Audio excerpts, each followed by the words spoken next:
있는 친구들도 주님의 이름으로 축복합니다.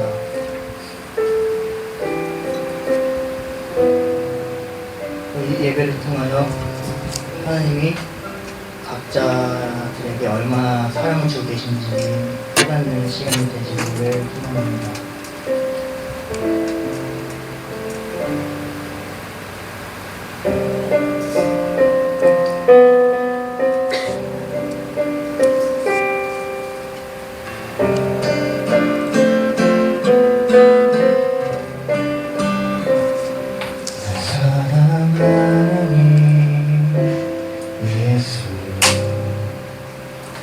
날 바라보니 예수 날 지켜주니 예수 날 용서하니 우리 다시 한번 생각합시다. 날 사랑하니 날 사랑하니 예수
추워.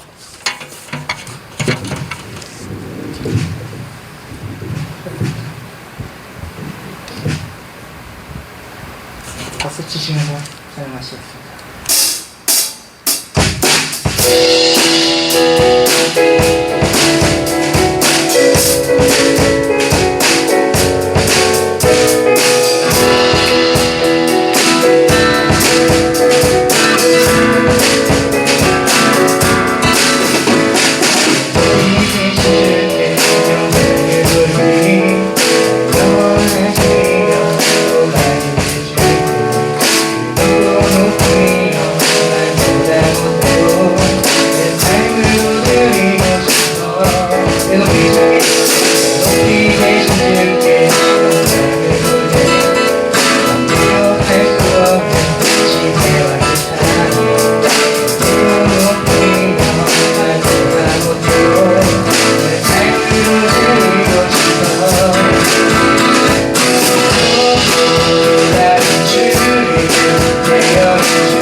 놀라운 사랑 은혜와 제대로 새롭게 하신 십자가의 놀라운 은혜 원할 수 없네 원할 수 없네 놀라운 사랑 은혜와 제대로 새롭게 하신 십자가의 놀라운 은혜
부르신 하나님의 자와 작은 영광이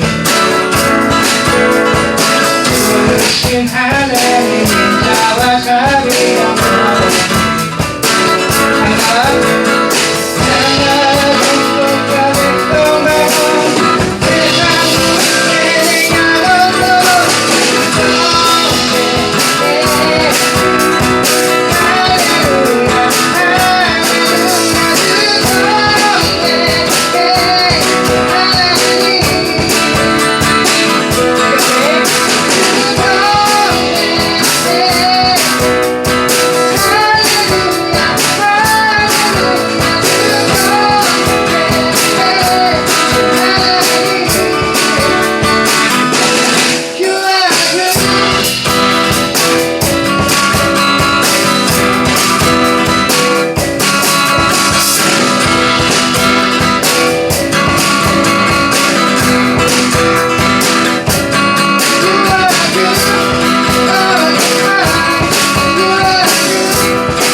주님을 찬양 주님을 찬양하네 거친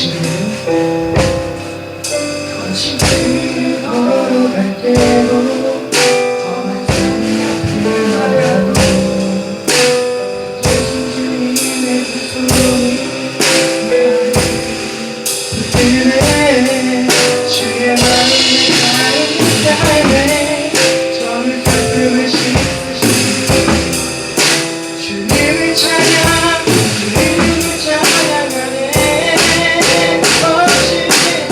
거친 길 걸어갈 때도 험한 산이 앞을 막아도 대신 주님의 두 손이 나를 붙드네 주의 마음을 가는 삶에 저를 가끔을 씻으시네 주님을 찬양 주님을 찬양하네 주의 마음이 주의 마음이 가운데 삶에 저는 슬픔을 씻으시네 주님을 찬양 주님을 찬양하네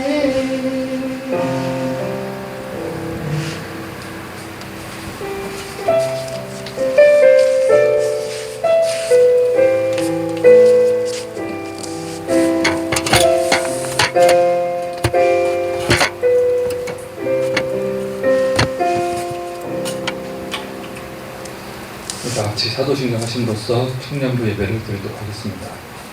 나는 전능하신 아버지 하나님 천지의 창조주를 믿습니다. 나는 그의 유일하신 아들 우리 주 예수 그리스도를 믿습니다. 그는 성령으로 잉태되어 동정녀 마리아에게서 나시고 본디오 빌라도에게 고난을 받아 십자가에 못 박혀 죽으시고 장사된 지 사흘 만에 죽은 자 가운데서 다시 살아나셨으며 하늘에 오르시어 전능하신 아버지 하나님 편에 앉아 계시다가 거기로부터 살아있는 자와 죽은 자들 심판하러 오십니다. 나는 성령을 믿으며 거룩한 공교회와 성도의 교제와 죄를 용서받는 것과 몸의 부활과 영생을 믿습니다. 아멘. 다 같이 이유 있음을 믿네 찬양하겠습니다.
오늘 보신 말씀은 요한일서 2장 1절에서 6절까지의 말씀인데 그 전에 기도를 하겠습니다.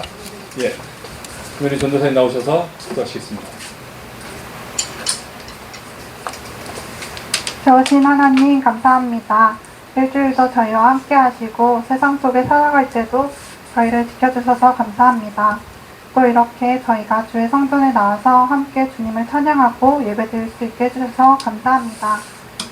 주님께서는 저희를 주님의 자녀 삼아주시고 부르셨는데 저희는 매일 죄를 짓고 유혹에 넘어갑니다. 저희를 용서해 주시고 붙들어 주시옵소서.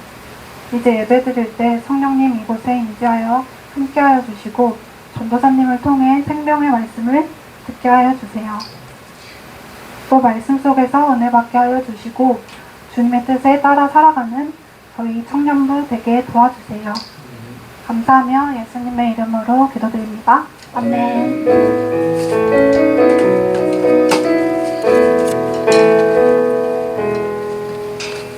오늘 함께 보신 말씀은 요한일서 2장 1절에서 6절까지의 말씀입니다. 제가 성경 389쪽에 있습니다. 요한일서 2장 1절에서 2절까지의 말씀.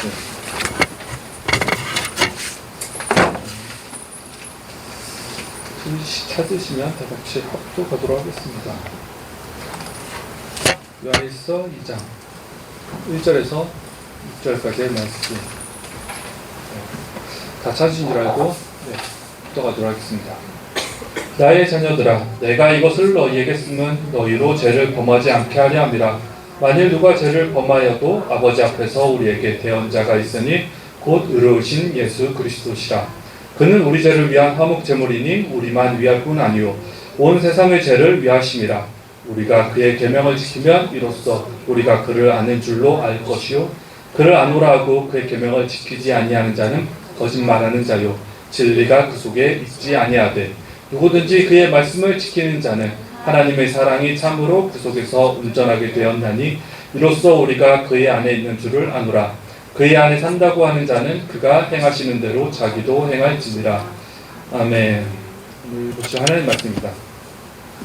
이번 주 중에 비가 엄청 많이 왔는데 피해를 입으신 청년분 있으신가요? 네, 다행히. 네, 아니죠? 네, 다행입니다. 자, 찰스 스퍼전 목사님은 이런 말씀을 하셨습니다. 믿음과 순종은 한 묶음이다. 하나님께 순종하는 자는 하나님을 신뢰한다. 그리고 하나님을 신뢰하는 자는 하나님께 순종한다. 자, 모두 제 이름은 아시겠지만 저는 제 이름이 좀 별로 마음에 안 들었어요.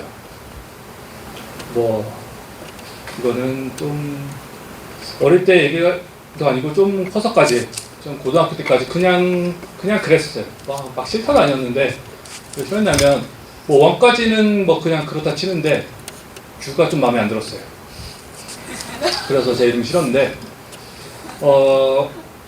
저희가 이름 저희 집안은 돌림자를 쓰거든요. 그래서 저희 아버지 때는 가운데 자가 영자로 이렇게 돌려서 쓰고 그리고 저는 규자 돌림이거든요. 그래서 규로 그리고 그 다음에 우리 아들 세대는 진자를 가운데 자로 해서 돌림을 쓰는데 그 규를 바꿀 수도 없는데 제가 어떻게 할 수도 없는데 규로 태어날 수밖에 없었는데 불구하고 규가 별로 좀 마음에 안 들었었습니다.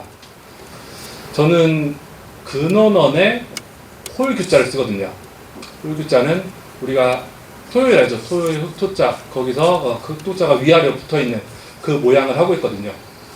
그래서 모서리 끝 이런 뜻을 갖고 있습니다. 좀 다양한 뜻을 갖고 있는 그런 한자인데요.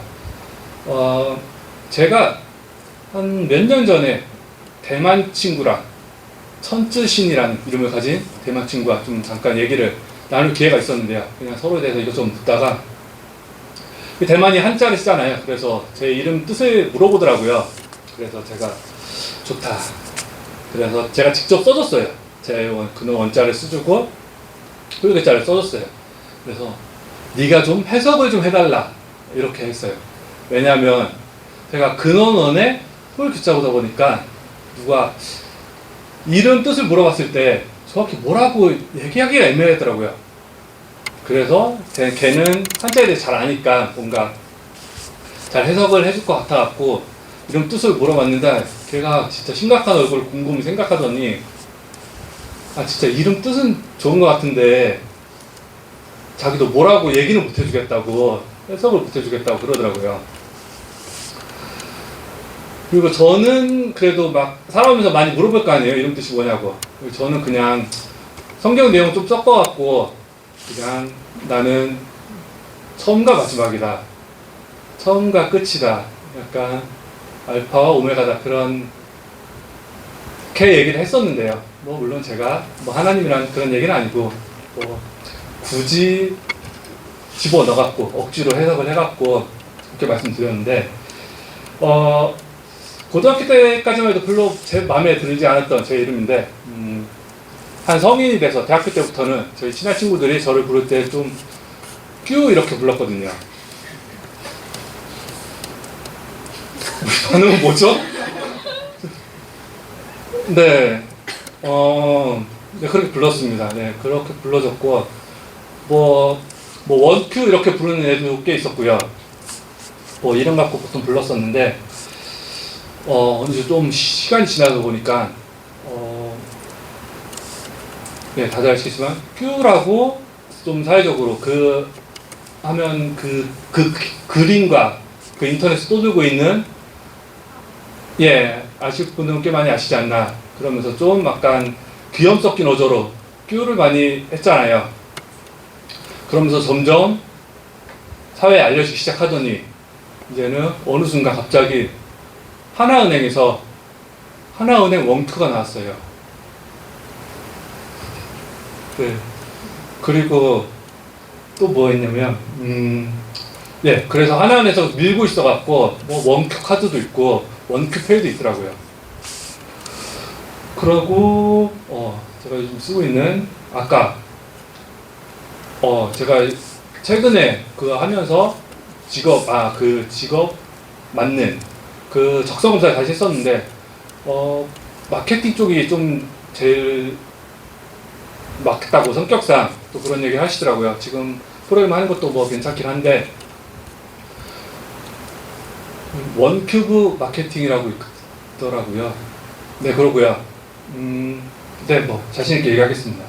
그리고 Q1이라는 그런 식품회사 유명한 회사가 있죠.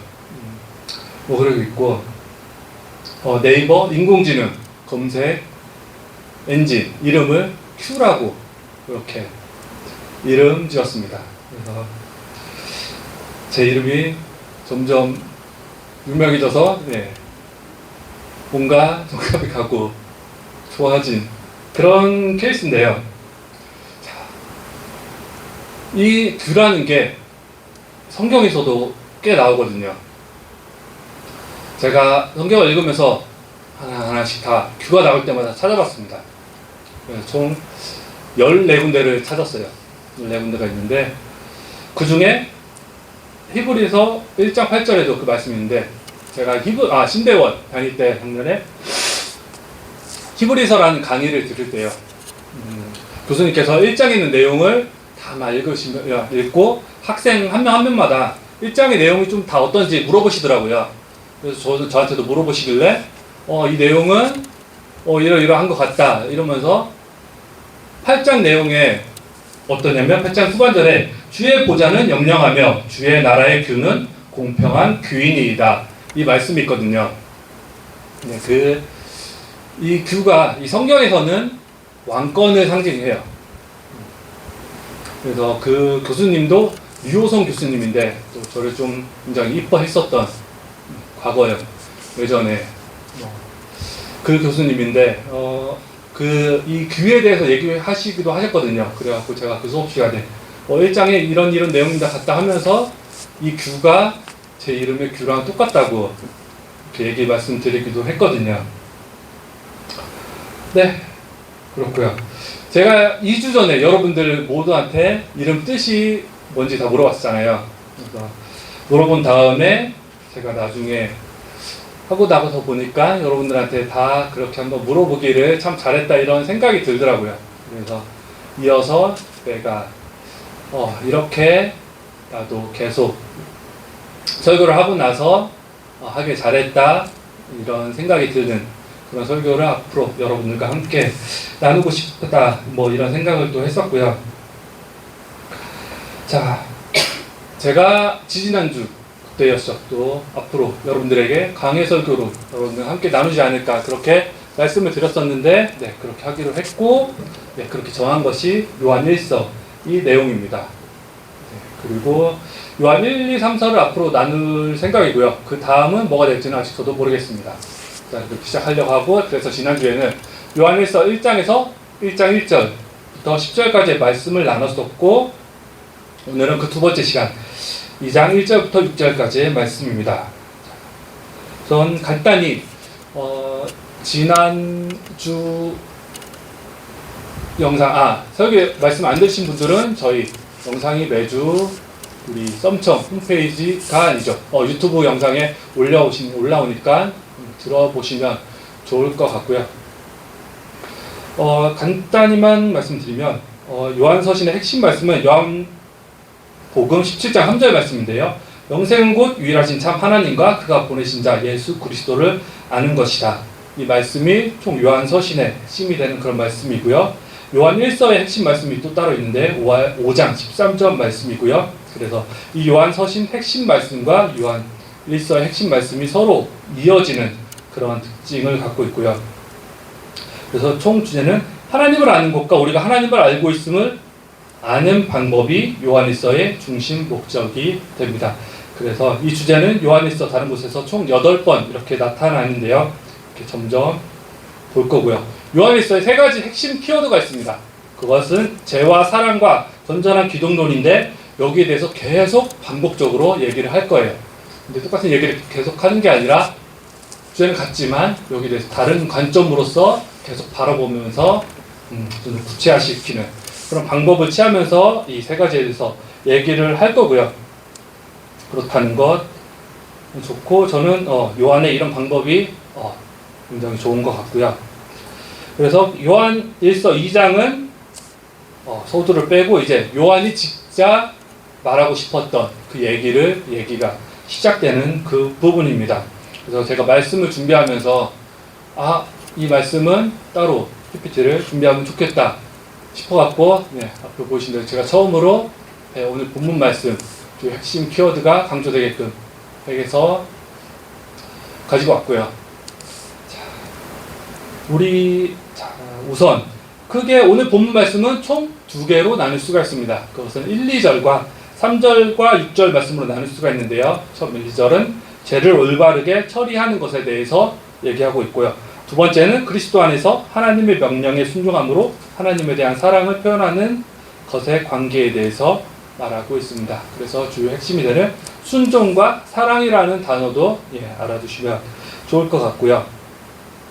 이 죄라는 이전 내용을 보면 죄라는 주제로 시작을 하는데 그러면서 우리는 죄를 범하면 안 되기 때문에 죄를 범하지 말라고 경고를 하면서 하지만 우리가 할 것은 죄를 범하여도 안심할 것을 죄에 대해서 두려워하거나 무서워하지 않고 안심할 것을 말하고 있습니다.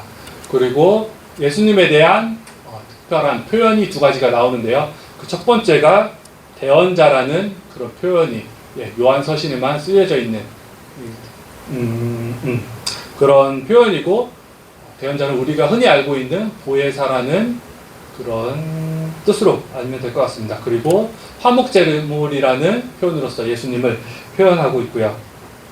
그래서 우리가 하나님의 영광과 높으심을 인정하고 그분의 명령이 뛰어나고 아름답기 때문에 그 명령에 순종하는 것인데 요한 1서 내용 안에 하나님의 명령에 대한 명확한 정의가 나타나 있고 이 적응은 요한복음을 통해서 그 내용을 뒷받침하고 있음을 우리가 알면 좋을 것 같습니다.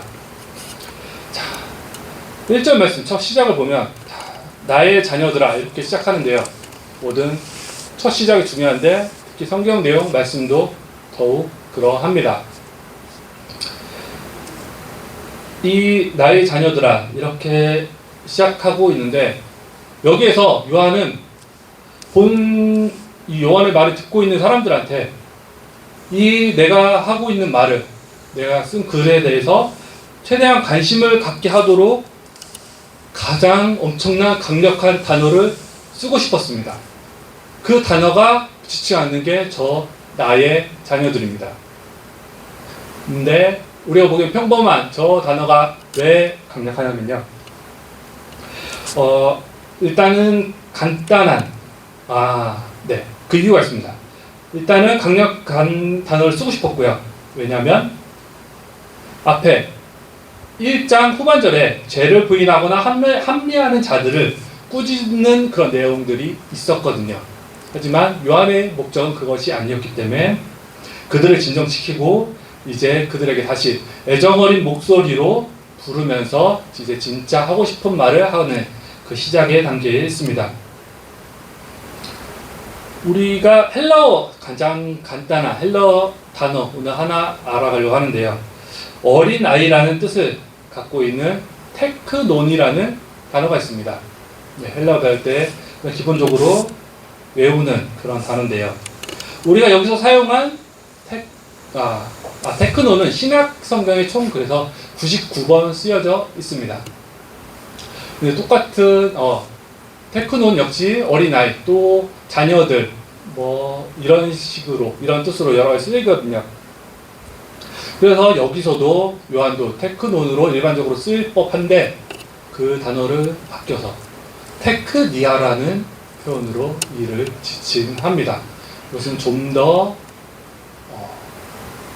단어적으로 뭔가 더 사랑을 담고 있는 그 듣는 자들에게 뭔가 더 이목을 끌 수 있게끔 일반적으로 부르는 테크논이라 부르지 않고 테크니아라고 이렇게 지칭을 하네 이렇게 볼 수 있고요. 총 테크니아라는 표현은 요한복음에 한 번, 요한 1서에 총 7번이 나옵니다. 그리고 요한일서 5장 21절이 가장 마지막에 있는 절인데요. 그 마지막에 있는 절의 시작도 자녀들아 이렇게 부르면서 끝맺음을 하고 있습니다. 자, 헬라어는 우리 한글과 좀 비슷한 면이 있는데 영어는 순서가 중요하잖아요. 주어, 동사, 목적어 이런 식으로 이 형식으로 꼭 가야 돼갖고 그 형식을 지켜야 되는데 5형식을 꼭 지켜야 되죠. 그런데 헬라어는 우리나라 말도 순서가 그렇게 크닥 중요하지 않잖아요. 순서가 바뀌어도 이해가 가능한 그런 언어인데 헬라어도 순서가 상관이 없습니다.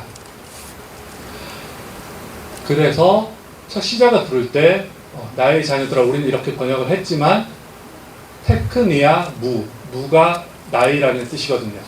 그래서 먼저 테크니아로 집중을 시킨 다음에 뒤에 물을 더함으로써 우리 독자들에게 집중을 시키는 그런 기능을 갖고 있고요. 그 다음 두 번째 요한 1서를 쓴 두 번째 목적이 나옵니다.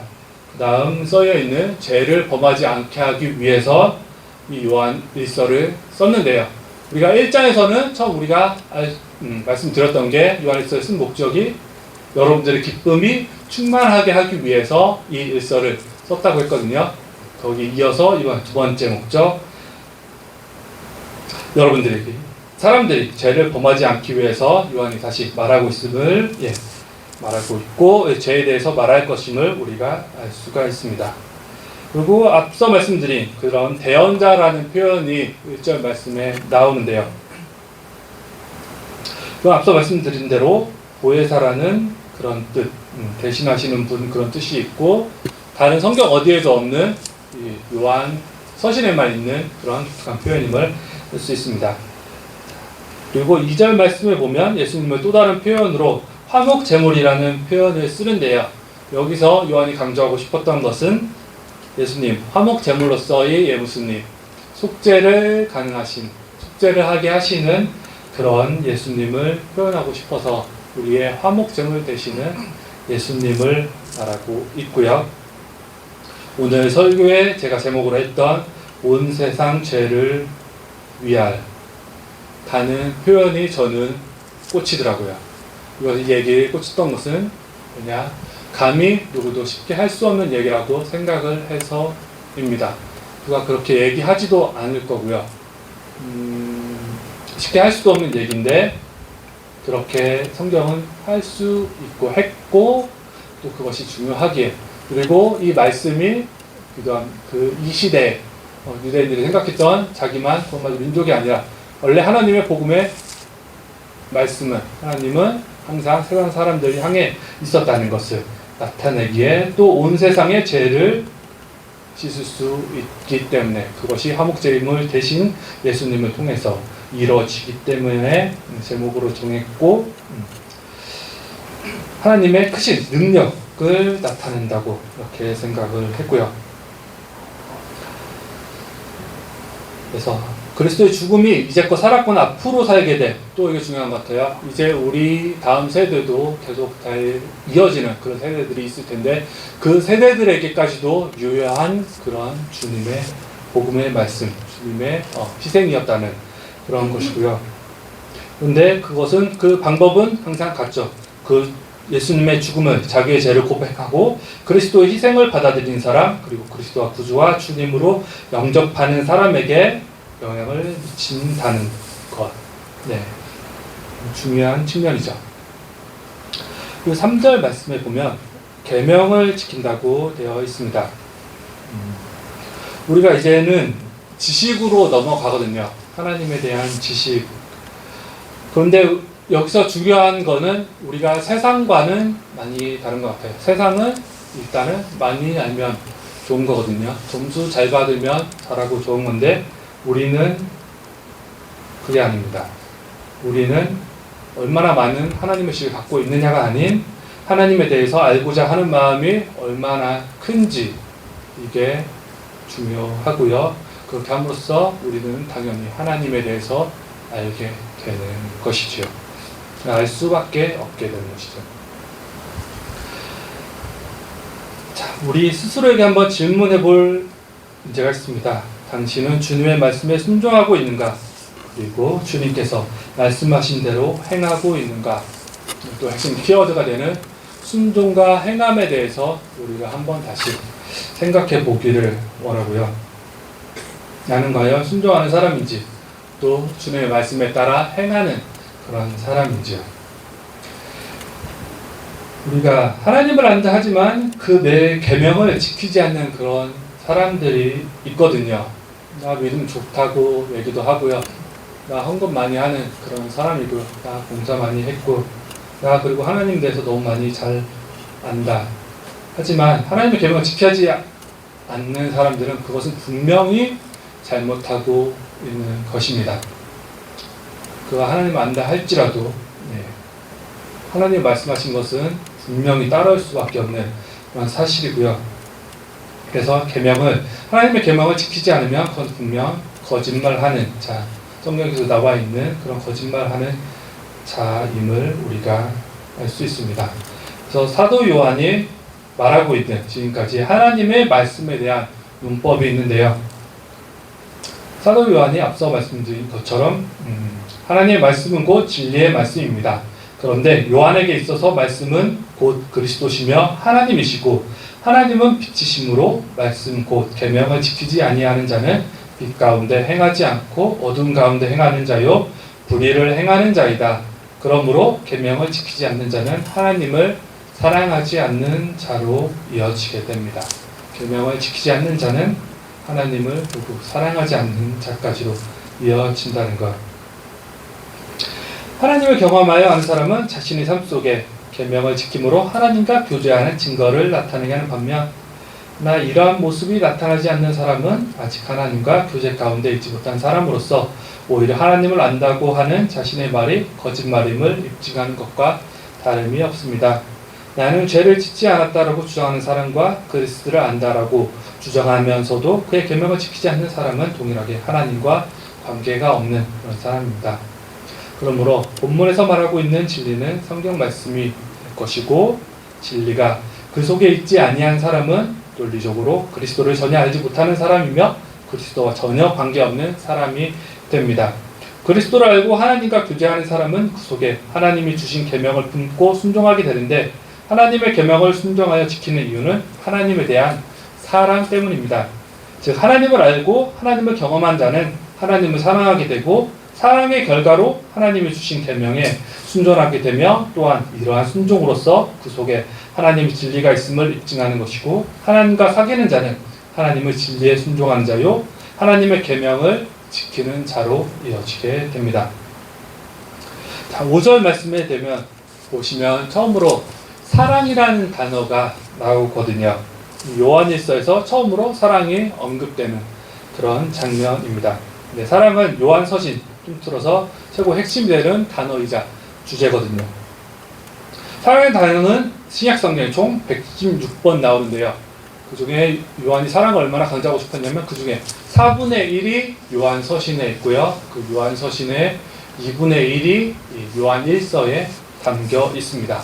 근데 요한은 어떤 사랑을 말하고 싶었냐 하면은 서로 사랑하는 개념을 요한은 얘기하고 싶었습니다. 세상에서 말하는 그런 사랑이 아닌 누구나 다 품을 수 있는, 원수까지도 사랑할 수 있는 그 사랑을 요한은 말하고 싶었고요. 여기에서도 지난 주에 본 것처럼 대조의 성격을 띠는 것이 나오거든요. 4절 말씀 지키지 않는 자와 5절 지키는 자, 이 말씀이 나옵니다. 완전히 상반되죠.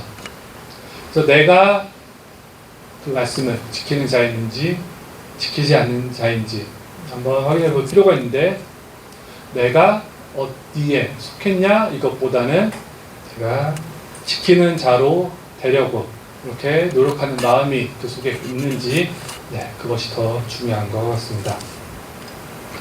그래서 마지막 5절 후반절 말씀과 6절 말씀을 하나의 단어로 말씀드리면 순종이라고 이렇게 할 수 있을 것 같은데요. 요한은 이번 절에서 예수님이 이 땅에서 생활하실 때 보여준 삶이 기독교 신자의 역할 모델로 작용한다는 사상을 말하고 있습니다. 그래서 우리가 예수님처럼 살아야 된다, 예수님을 본받아 살아야 된다, 우리도 십자가의 삶을 살아야 된다 할 때 그 마음이 뜻이 이 절에 있다고 볼 수 있고요. 사도 요한의 주된 감칭사는 우리가 얼마나 그리스도 안에 거하며 사는지가 관심사였거든요. 이 자녀들라고 지칭한, 그 애정어린 말로 지칭한 사람들이 정말 예수님 품 안에서, 예수님 안에서 거하면서 사는지, 니들이 진짜 그렇게 하는 것인지, 그것이 사도 요한의 관심사였고 거기에 대해서 여기 말하고 있는 것이고요. 주님이 행하신 대로 행하는 것은 단호하게 하나님께 순종하며 사는 것을 의미하고 있습니다. 이 삶은 하나님과 다른 사람들을 사랑하는 것으로 이루어지고, 순종은 율법주의가 아니라 우리가 하나님에서 살고 하나님이 우리 안에서 사는 것을 의미하고 있습니다. 우리가 순종한다고 해서 율법을 지키네, 율법을 추구하네, 그것이 절대 아닙니다. 우리가 하나님을 안다면, 하나님 사랑한다면 순종이 그 안에 분명하게 따를 수밖에 없음을 얘기하고 있고요. 우리가 살아감에 있어서 하나님을 아는 것이야말로 인간의 지식 가운데 가장 본질적인 지식, 위대한 지식임을 우리 마음속에 분명히 알아야 될 것이고요. 하나님에 대해 아는 것보다 우리가 중요한 일은 결탄코 없다는 것을 우리 마음속에 분명히 알고 있어야 될 것입니다. 나를 밥 먹게 살게 하는 일도 아니고요. 그보다 앞선 것이 우리가 하나님에 대해서 알고자 하는 마음인데요.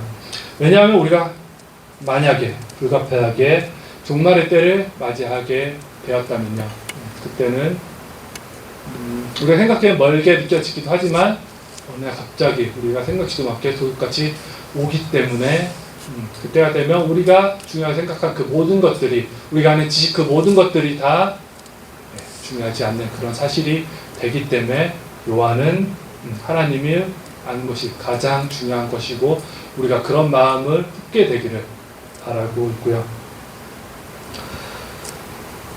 그러니 헛된 일들을 버리고 천지와 바다와 그 가운데 만물을 지으시고 살아계신 하나님을 인정하고 하나님께 돌아오라고 촉구하고 있습니다.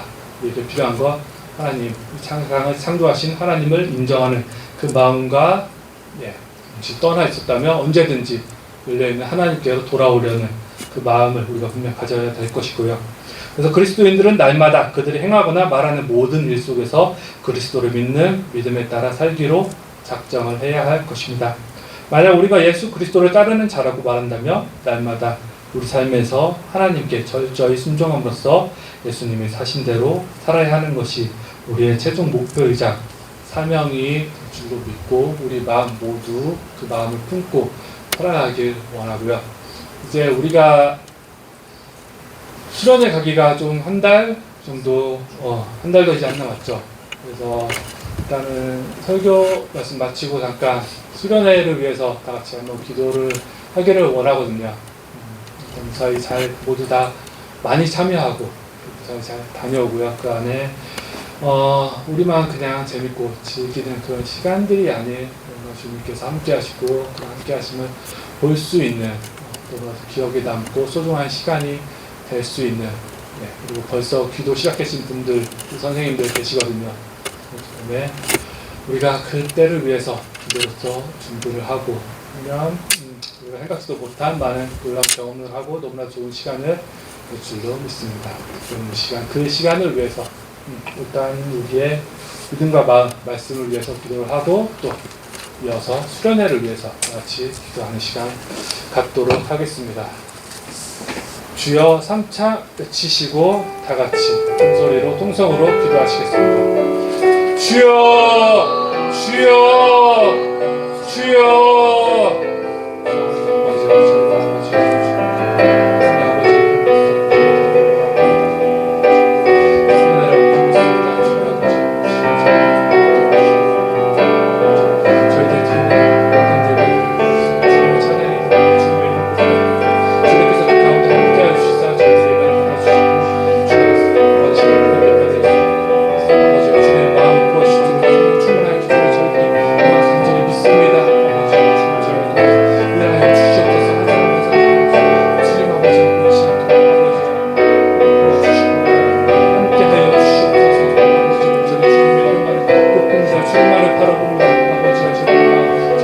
저희들의 노력 아버지가 주님마다 주시옵소서. 아버지 저희들의 삶을 통해서 저희들로 아버지가 주님 영광이 되길 원합니다. 아버지 수련회에 참가할 수 있게 아버지 목소리를 커서 주님만을 바라보도록 주실 수 있도록 아버지 첫사랑이 아버지 그런 기쁨을 다시 느낄 수 있도록 주님을 만나는 그런 기쁜 시간이 되도록 아버지와 함께 믿음으로 생활하는 친구들을 위해서 기도하는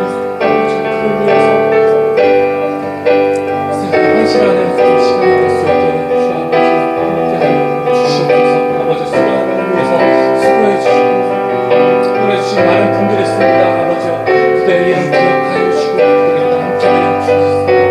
아버지 큰 복을 내려 주시옵소서.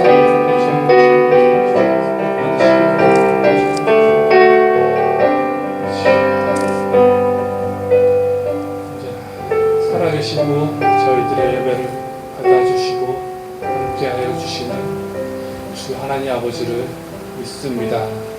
아버지 그리고 저희들의 마음 너무나도 잘 아실 줄로 믿습니다. 아버지 저희들 연약함 이제 주님 앞에서 탓하지 않겠습니다.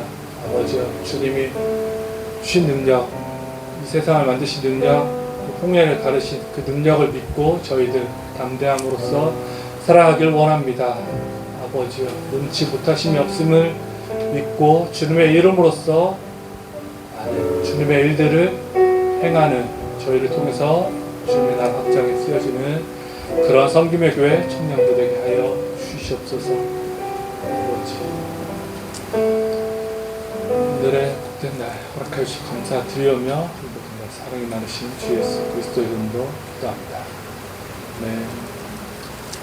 다 같이 봉헌하시겠습니다.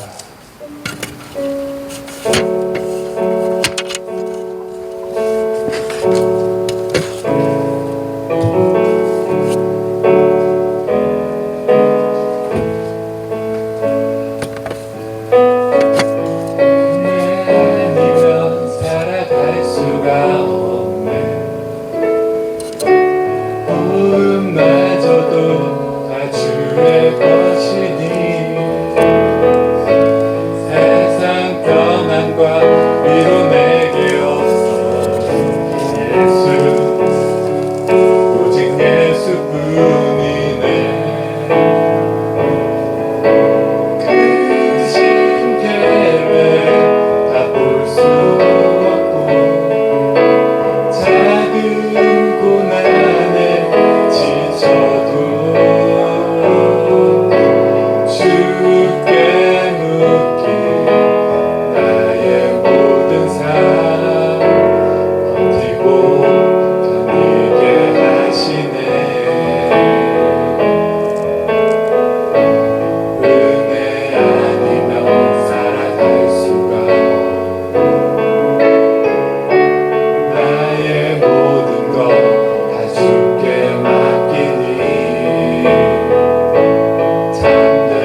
청년부를 위해서 벌써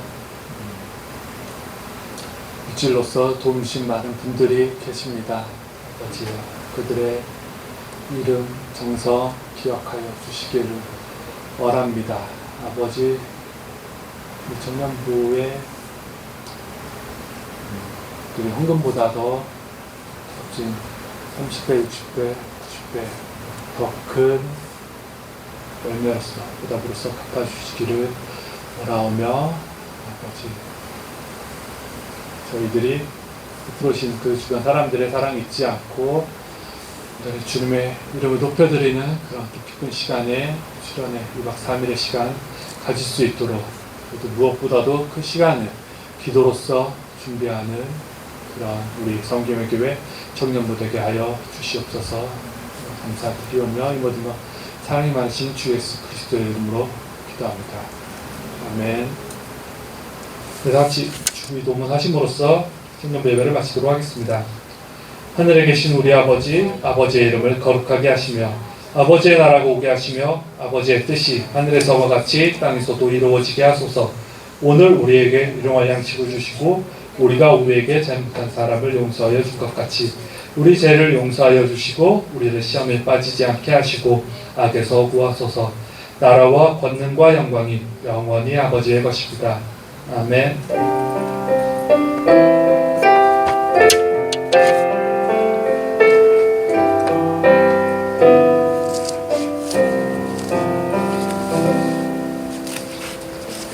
성희동제 나오셔서 광고 말씀 해주시겠습니다.